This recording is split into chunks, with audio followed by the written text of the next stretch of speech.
السلام عليكم ورحمة الله وبركاته. سورة الغاشية.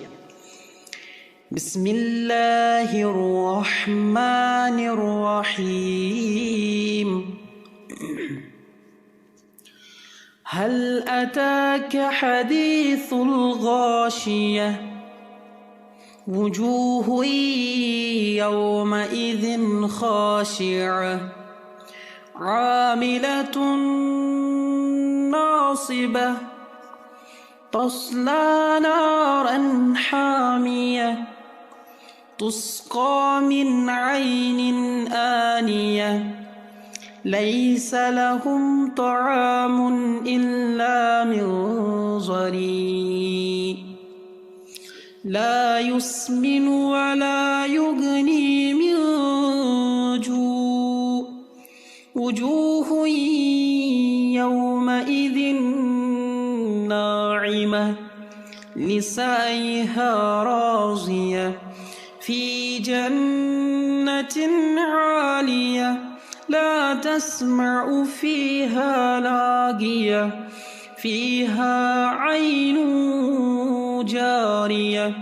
فيها سرر مرفوعة وأكواب موضوعة ونمارق مصفوفة وزرابي مبثوثة أفلا ينظرون إلى الإبل كيف خلقت وإلى السماء